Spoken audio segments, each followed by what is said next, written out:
Assalamu alaikum al'umma, barkanmu da waye gari. Duba da za a ga kun jima ba ko fita ban ba daga cikin gida. To ina so in dan ba mu haƙuri ne a takaice akan wannan abu. Mutane musamman mutanen gari, ta Allah a yi haƙuri. Wallahi ban faɗi wannan dan ɓata wani sana'arsa ba, ko dan wani ya so ni ko wani ya ƙi ni. Duk na san za a samu wannan. Duk wanda zai faɗi gaskiya ya san abin da zai biyo ba. To wa'annan duk da kowa yake ta wannan bai kai ba ya magana, wannan dalili ne. Kun san in zaɓe ya to sai ga wanda bai kai ba ma ya zagi shugaban ƙasa.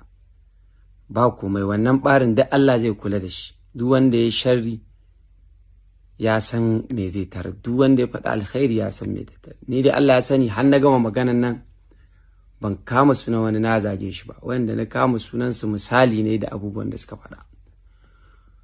To duk wanda ya san ya kama sunana ya ƙazafi waye, wannan dukkan kowa ya damu, kowa ya baccinsa da ido biyu. Allah ne zai kula da wannan ɓarin. Ni kuma abin da na faɗa wannan gaskiya ta ce da na santa, kuma mutane ku yi haƙuri, kar ku ga na faɗe ta gatsal. Wallahi duk biyun da na kama sunansu ba wanda ba mu taɓa zama da shi personal akan maganar gyaran masana'antar nan ba. Mun zauna da shi Alin, mun zauna da Falalin. So na lura personal mun yi maganar nan, na lura abun ba zai kai ga a gyara ba ne. To gara mu an karar da mutane. An yi da Ciroki, an yi da wani manyan 'yan fim sun fito suna neman taimako, duk an yi da su ana ƙaryata su. So gara mu faɗa mutane gaskiyar magana. So a yi haƙuri da wannan. Sannan ita kuma wannan mata, mu da diyayyan nawa dai da ake ta gani muke ta abin nan, mun yi decide in dai harkar fim ce, abinci ne yake kawo ta ta nema ta ci, to farko mun ware mata naira miliyan 2 ta je ta fara jari kafin mu ga me Allah zai yi. Za mu ba ta naira miliyan 2 ta je ta ja jari mu ga me Allah zai yi. Sannan hiya an da wani taimako za mu dinga mata. Yawwa, wannan in dai abinci ne ke kawo ta masana'antar nan, neman abin da za ta sa a baki, Allah ya ba mu tsawon rai ya kuma ci gaba da dafa mana, za mu kula da nan ɓarin. Sannan kuma duk wanda yake ganin me ake cewa, kaman ɗazu ana ta turo min da bidiyo fati slow. Fati ta ɗan jima a masana'anta, don lokacin kinkan da suna tana ciki.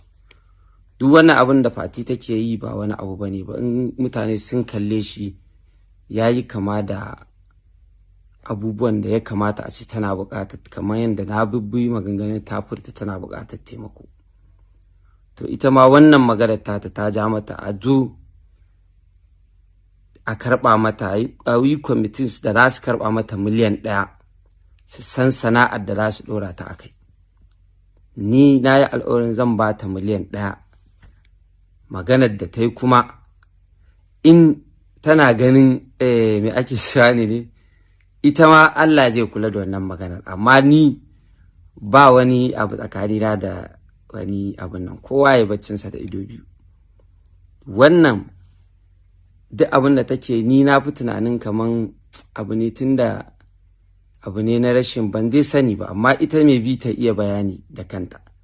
So ni zan ba da miliyan 1, ita ma a je a nema mata jari ta yi. To Allah ya ba mu dacewa, duk inda muka shiga Allah ya riƙo da hannunmu. Kuma ina fatan jama'a da masoya da waye mu fawwala wa Allah rayuwa. Ni dai a yi haƙuri da ni. In dai gaskiya ta zo ne matsalar, ban san da nake faɗar ta ba wallahi. Kuma kar ku yi tunanin gobe ma ku ji, duk da dai yanzu na san ni ba ɗan Kannywood ba ne, dama can ba ɗan Kannywood ba ne. Kawai dai mutane suna mana kuɗin gora da su muna ɗauka, tunda me diyayyenmu a ciki, 'yan uwanmu a ciki. Amma ni ban fito daga nan, na fito sai na gefe Amin. So kaga ba da ita nake makalewa ba, kawai dai za a yi Kannywood ta jama maganganu ko